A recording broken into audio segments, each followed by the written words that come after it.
Hello, good morning, students. Today we will discuss about chapter 5 of geography, water. As you know about water, water is very essential for our lives. Without water, we cannot survive. So, in this chapter, we will discuss about water. When you think of water, what images come to your mind? You think of rivers, the waterfalls, the pitter patter of raindrops, water in your taps. Children love to float paper boat in rain paddles. By noon the paddles vanish. Where does the water go? सो यहाँ पर क्या होता है कि जब पानी के बारे में हम सोचते हैं तो हमारे दिमाग में रिवर्स आती है, वाटरफॉल्स आते हैं, पिटर पैटर ऑफ रेन ड्रॉप्स कि बारिश की जो रिमझिम होती है वो आता है, और पानी के जो नल होते हैं वो आते हैं। तो इस तरह की चीज़ें हमारे दिमाग में बनती। चिल्ड्रन जो होते हैं वो बारिश के पानी के अंदर जो पैडल्स बन जाते हैं कि छोटे छोटे गड्ढे जो होते हैं पानी से भर जाते हैं, उनमें बच्चे क्या करते हैं कि कागज़ की बोट बनाते हैं, उसमें फ्लोट करते हैं और बहुत खुश होते हैं। लेकिन बाय नून तक ये जो पैडल्स होते हैं ये वैनिश हो जाते हैं, गायब हो जाते हैं। तो ये पानी कहाँ चला जाता है? तो इसका रीज़न होता है कि the sun heat causes evaporation of water into vapour. कि सन की जो हीट होती है उसके कारण पानी जो होता है वो इवापोरेट हो जाता है। When the water vapour cools down, और ये जो वाटर वेपर होता है जब ठंडा होता है, इट कंडेंसेस, तो ये कंडेंसेस हो जाता है एंड फॉर्म्स क्लाउड्स, और क्लाउड्स का रूप ले लेता है। From there it may fall on the land और sea in the form of rain, snow और स्लेट। और फिर क्या होता है कि ये किस फॉर्म में लैंड या सी पर आता है? ये बारिश के रूप में, स्नो के रूप में और स्लिट के रूप में वापस अर्थ पर आ जाता है। The process by which water continuously changes it form the circulate between ocean, atmosphere and land is known as the water cycle. कि वाटर साइकिल जो होता है वो क्या होता है? ये एक प्रोसेस होता है जो कि लगातार चलता है। पानी जो होता है वो लगातार प्रोसेस में रहता है, किस फॉर्म में? Between ocean, atmosphere and land is known as water cycle. So here is the one picture related to water cycle. ये देखिए, जब सन की जो रेज होती है वो जब पानी के ऊपर गिरती है तो पानी इवापोरेट हो जाता है, ऊपर जाकर वो कंडेंसेशन बन जाता है जिसकी वजह से बादल बनते हैं और प्रेसिपिटेशन के थ्रू ये वापस अर्थ के ऊपर आ जाता है। तो इस तरह से ये जो वाटर साइकिल होता है ये चलता रहता है।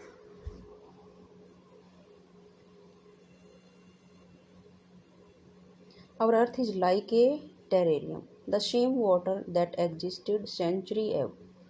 कि हमारी जो अर्थ होती है किस जैसी होती है? टेरेरियम के लायक होती है। जो सेम पानी जो होता है एग्जिस्ट सेंचुरी एगो, जो सालों पहले होता था, स्टिल एग्जिस्ट टुडे, वही आज भी होता है। The water use to irrigate a field in Haryana may have flowed down the Amazon river a 100 years ago. कि हरियाणा के अंदर जो पानी हम आज इरीगेशन के लिए यूज कर रहे हैं वो सालों पहले हो सकता है अमेजोन रिवर में बहता हो। तो इस तरह से पानी जो होता है वो चेंज होता रहता है वाटर साइकिल के through. The major sources of fresh water are the rivers, ponds, springs and glaciers. The ocean bodies and seas contain salty water.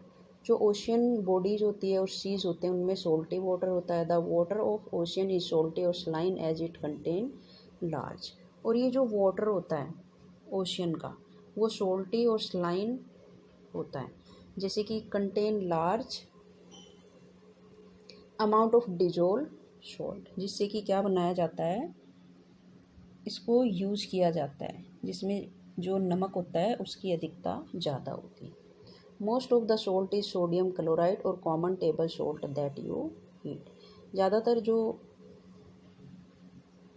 पानी होता है उसमें नमक सोडियम क्लोराइड होता है और ये खाने में उपयोग किया जाता है जिससे नमक बनाया जाता है, जो नमक हम यूज करते हैं। अब नेक्स्ट देखते हैं the distribution of water. We all know that 3/4 of Earth's surface is covered by water. If there is more water than land on this earth, why do so many countries face water scarcity? कि जो distribution of water के अंदर होता है, distribution of water bodies, कि अर्थ जो होती है वो 3/4 पार्ट जो होता है अर्थ का वो पानी से ढका हुआ होता है। इतना पानी होने के बाद भी अर्थ पर बहुत सारी जो कंट्रीज़ होती हैं उनमें पानी की कमी क्यों होती है, यहाँ पर एक क्वेश्चन होता है। सो इस क्वेश्चन का जो आंसर होगा वो नीचे पानी का जो डिस्ट्रीब्यूशन होता है, जो परसेंटेज होती है पानी की, कि कहाँ पर कितनी मात्रा में पानी हमें मिलता है। क्योंकि हम जो पानी यूज करते हैं अपनी डेली लाइफ के लिए वो फ्रेश पानी यूज करते हैं, और ज़्यादा जो पानी होता है वो आपका सेलाइन वाटर होता है जो कि ओशियंस के अंदर होता है। तो यहाँ पर हम देखेंगे कि ओशियंस के अंदर आपका कितना पानी होता है, 97.3% पानी होता है।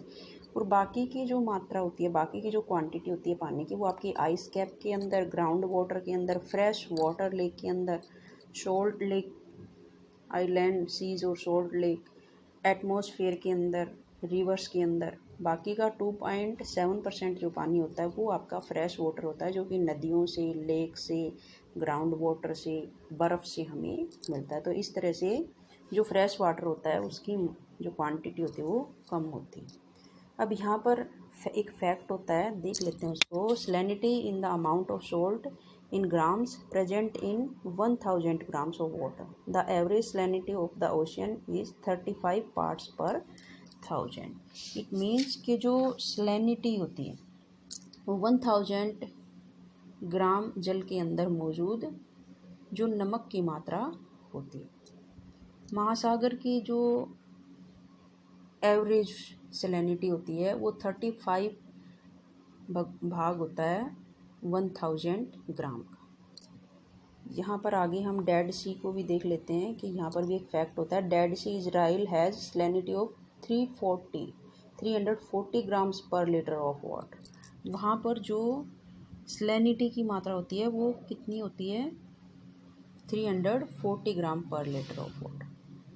तो उसमें क्या होता है कि जो स्विमर्स होते हैं, swimmers can float in it because the increase salt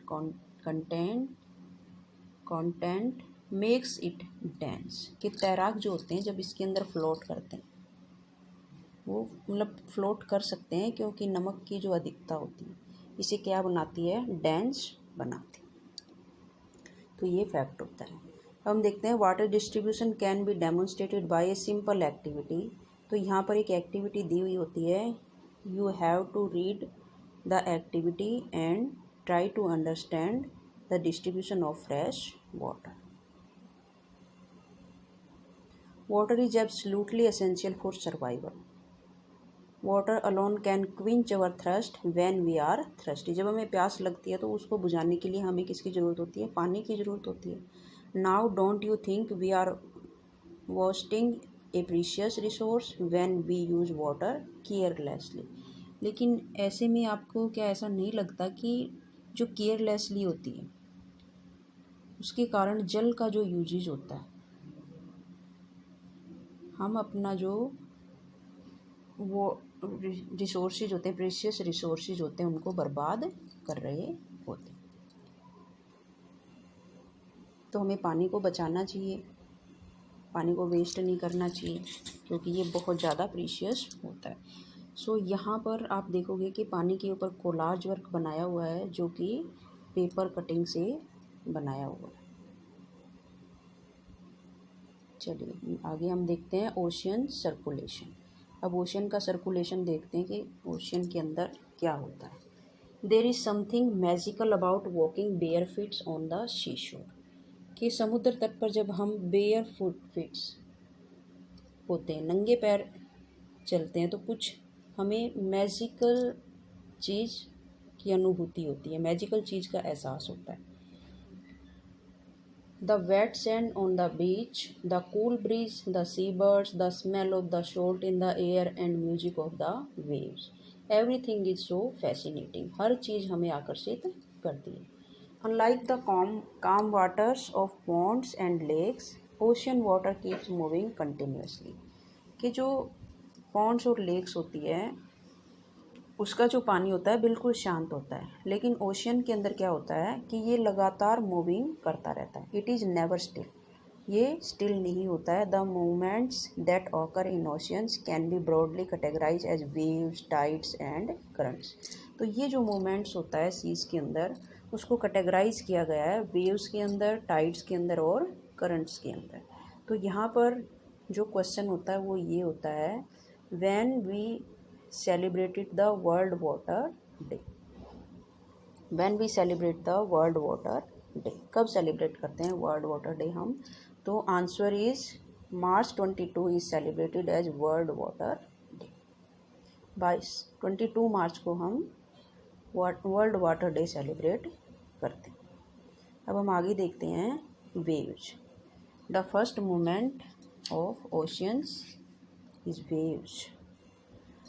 When you are playing through ball on the beach and the ball falls into the water, what happens? जब आप बीच के ऊपर बॉल से प्ले कर रहे होते हो तो बॉल जो होती है पानी में गिर जाती है, क्या होता है? It is fun to watch. तो आप क्या देखोगे इसके अंदर? How to ball gets washed back to the shore by the waves.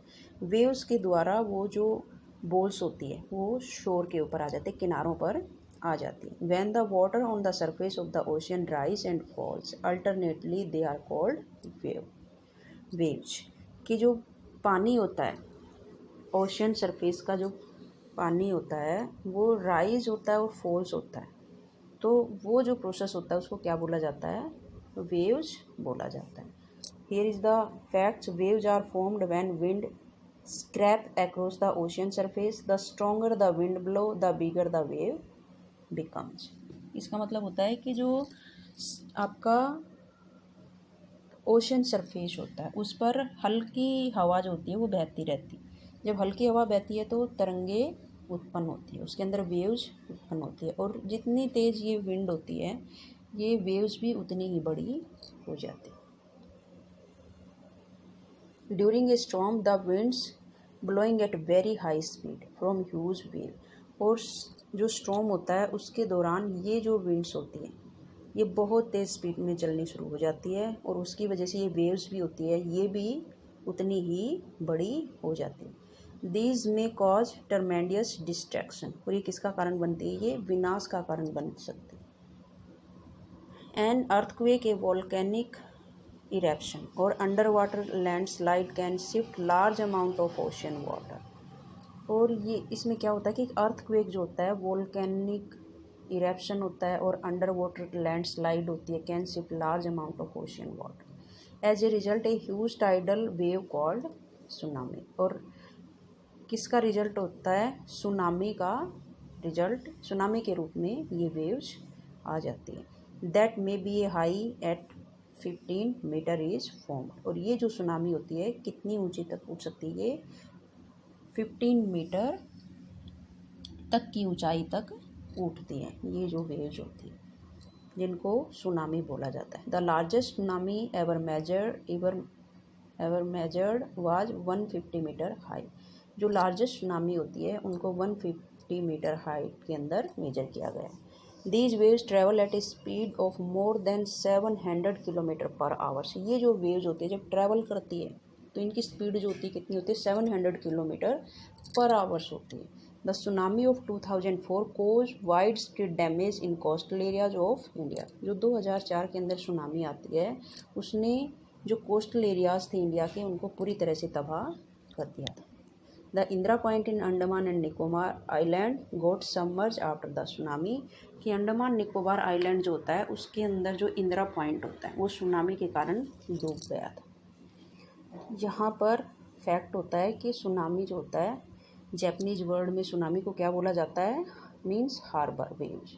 As the harbour get destroy whenever there is tsunami. क्योंकि सुनामी आने पर क्या होती है कि हार्बर जो होती है ये नष्ट हो जाती है। अब यहाँ पर जो 2004 के अंदर जो सुनामी आती है उसके बारे में बताया गया है। सुनामी द अर्थ्स पेंडेमोनियम, अर्थ का तांडव।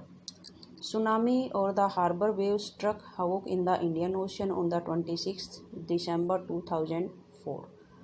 The wave was the result of earthquake that had its epicenter close to the western boundary of Sumatra.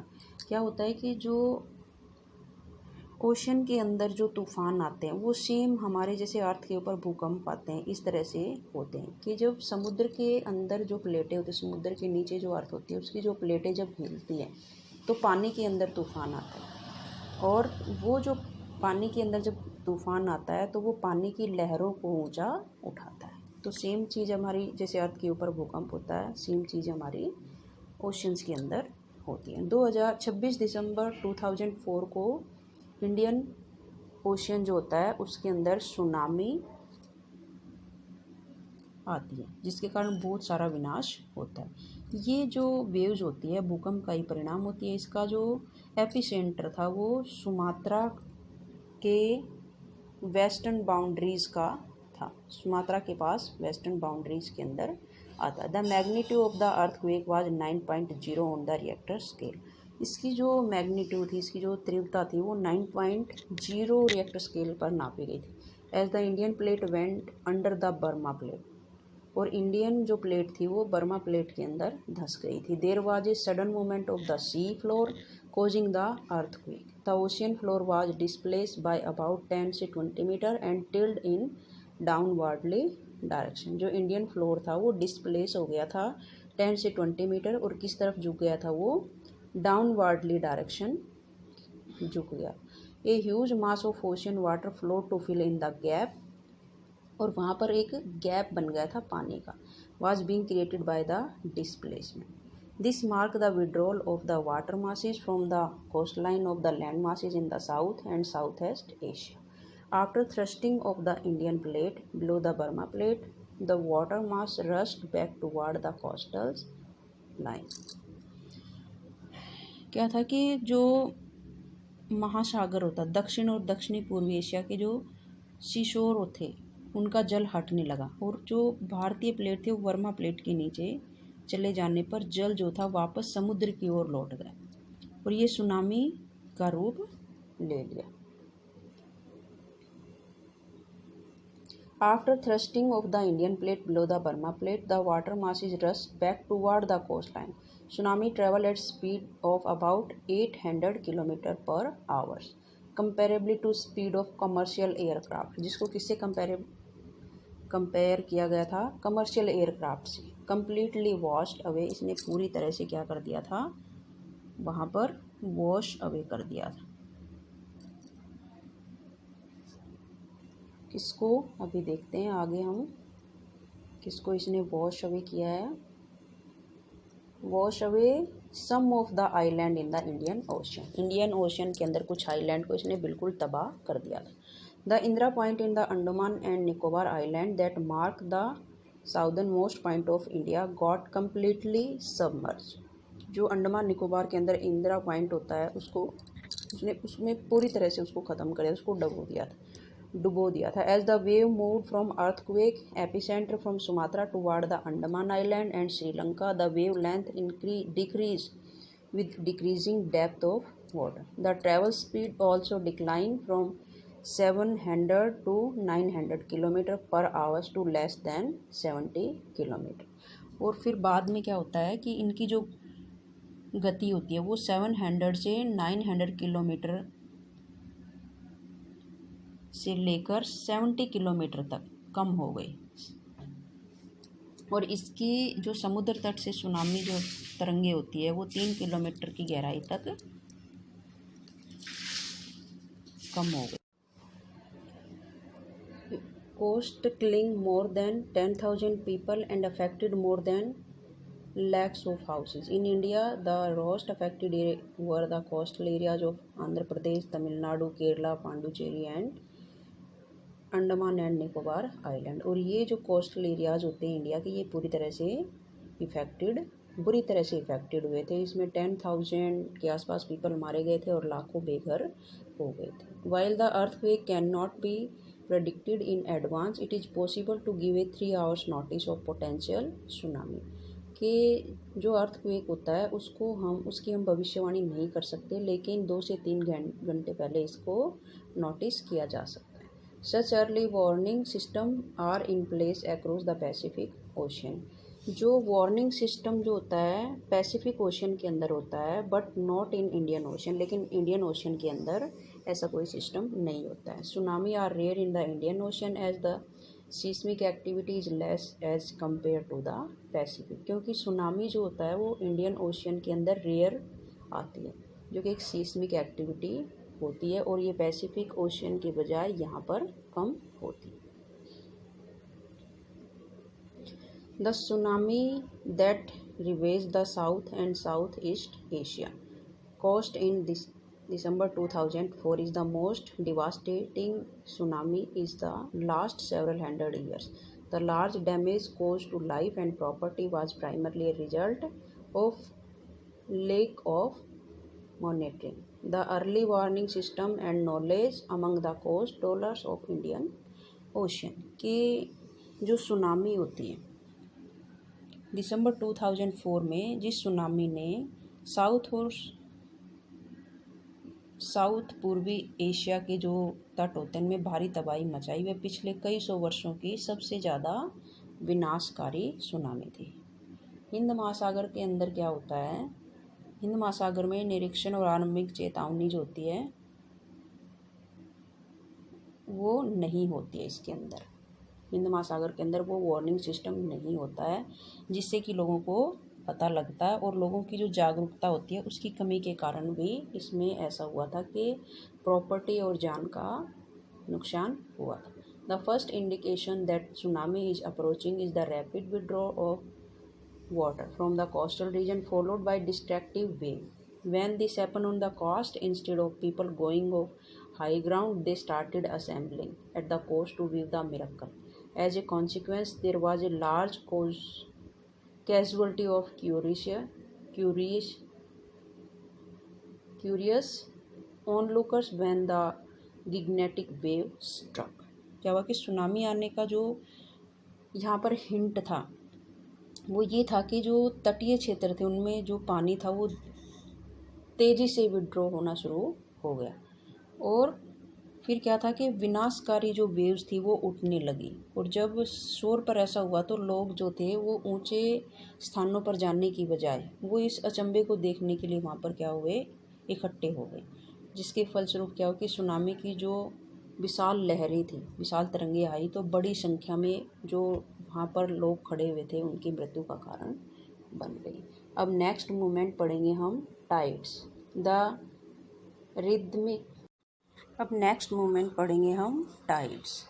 The rhythmic rise and fall of ocean water twist in a day is called tides के दिन में 2 बार नियम से महासागरीय जल का उठना और गिरना क्या कहलाता है, वो टाइड कहलाता है। It is high tide when water covers much of the shore by rising to its highest level. It is low tide when water falls to its lowest level and recede from the shore.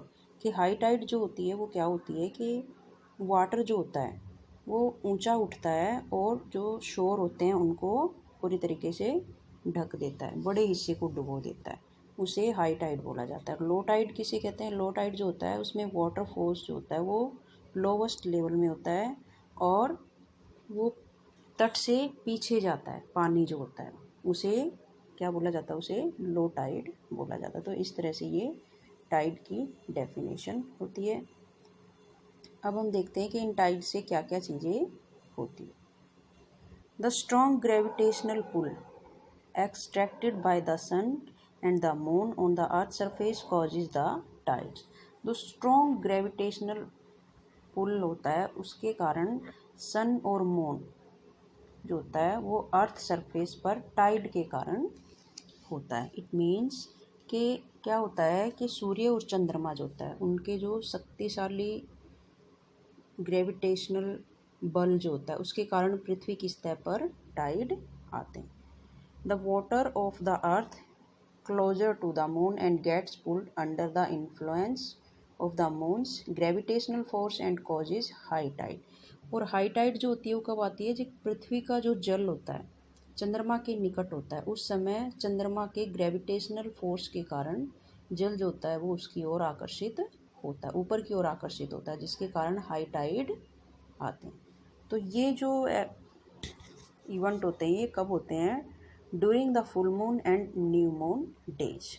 The sun, the moon and earth are in the same line and the tides are highest. जब ये तीनों एक line में होते हैं तो वो सबसे ज़्यादा हाईएस्ट टाइड होती है। These tides are called spring tides. इन टाइड्स को क्या बोला गया है, स्प्रिंग टाइड्स बोला जाता है। But when the moon is in its its first and last quarter, the ocean waters get drawn in diagonally opposite direction by the gravitational pull of sun and moon, resulting in low tides. क्या होता है कि जब चांद जो होता है अपने फर्स्ट और लास्ट जो क्वार्टर होता है उसमें होता है, तो पृथ्वी और सूर्य उसका जो ग्रेविटेशनल बल होता है वो अपोजिट डायरेक्शन में होता है और वो महासागरीय जल पर पड़ता है, जिसके कारण क्या होता है कि जो लो टाइड होते हैं वो होते हैं। इनको क्या बोला गया है? लो टाइड बोला जाता है। दीज टाइड्स आर कोल्ड नीप टाइड। इनको क्या बोला गया है? नीप टाइड बोला गया है। The high tides help in navigation. जो हाई टाइड्स होती है वो किस में हेल्प करती है? अब इनके कुछ बेनिफिट्स होते हैं हाई टाइड के और लो टाइड के। हाई टाइड को यहाँ पर स्प्रिंग टाइड बोला गया है और लो टाइड को नीप टाइड बोला गया है। तो हाई टाइड और नीप टाइड जो होती है ये इनके कुछ बेनिफिट्स होते हैं कि हाई टाइड जो होती है किस में हेल्प करती है? नेविगेशन के अंदर हेल्प करती है। जो नौ चालक होते हैं, नाव वगैरह चलाते हैं, they raise the water level close to the shore. This help the ship to arrive at the harbour more easily. The high tides also help in fishing. Many more fish come closer to shore during the high tide. High tide के दौरान क्या होता है कि जो fish होती हैं वो शोर के ऊपर आ जाती है और उनको जो फिशर्स होते हैं वो पकड़ते हैं। द हाई टाइड्स जो होती है ये फिशिंग में हेल्प करती है। शिप जो होती है वो इनकी वजह से ईजीली बंदरगाह तक पहुंच जाती है, पोर्ट तक पहुंच जाती है। These rise and falls of water due to tides is being used to generate electricity in some places. और इन टाइड के कारण कई जगह पर क्या होता है, जो जल का जो उठना और गिरना जो होता है उसके कारण इलेक्ट्रिसिटी जनरेट की जाती है कुछ जगहों पर। अब हम पढ़ते हैं ocean currents. Third moment is ocean currents. Ocean currents are streams of water flowing constantly on the ocean surface in definite direction. कि जो ओशियन करंट्स होते हैं, जो ओशियन धाराएं होती है, ये निश्चित दिशा में महासागरीय सतह पर नियमित रूप से बहने वाली जल की धाराएं होती हैं। डेफिनेट डायरेक्शन में ये बहती है। द ओशियन करंट में बी वार्म और कोल्ड। जो ओशियन करंट होती है वो ठंडी भी होती है और गर्म भी होती है। Generally the warm ocean current originate near equator and move toward the poles. जो वार्म ओशियन होती है वो कहाँ से जनरेट होती है? नियर द इक्वेटर से। और किस तरफ मूव करती है? वो toward the poles. The cold currents carry water from polar. जो कोल्ड करंट्स होती है वो क्या कैरी करके लाती है? वो वाटर कैरी करती है पोलर से और हायर लैटिट्यूड से टू ट्रॉपिकल और लोअर लैटिट्यूड। कि ये जो ठंडी करंट्स होती है ये ध्रुवों की ओर प्रभावित होती है। ध्रुवों की ओर से ये आती है, जो पोल्स होते हैं उनकी ओर से आती है। तो यहाँ पर कुछ नाम होते हैं इनके जो करंट्स होती हैं। The Labrador ocean current is cold current while the gulf stream is a warm current. The ocean current influence the temperature condition of the areas. ये जो करंट्स होती है किससे इन्फ्लुएंस होती है? ये temperature condition of the area से influence होती है। Warm currents bring about warm temperature over land surface. The area where the warm and cold currents meet provide the best fishing ground of the world. कि जिस स्थान पर एक गर्म और ठंडी दोनों करंट्स होती है वो जो एरिया होता है मछली पालन के लिए सर्वोत्तम माना जाता है। Seas around Japan and eastern coast of North America are such example. The areas where a warm and cold currents meet also experience foggy weather, making it difficult for navigation. और इन एरियाज़ के अंदर जहाँ पर ठंडी और गर्म जो currents बहती है वहाँ पर जो वेदर होता है वो फोगी टाइप का होता है, जो नेविगेशन के लिए डिफ़िकल्ट होता है। तो इस तरह से चैप्टर जो होता है हमारा ख़त्म होता है। यहाँ पर एक फैक्ट होता है उसको देख लेते हैं। एक एक्टिविटी होती है ये, fill 3/4 of a bucket with tap water, heat the water by putting an immersion rod on one side of the bucket, on the other side introduce an ice tray, just remove from the freezer. Add a drop of red ink to observe the path of current by the process of convection. तो इस तरह से ये जो chapter होता है हमारा ख़त्म हो जाता है. आई होप ये आपको समझ आया होगा. If you have any doubt so please ask me.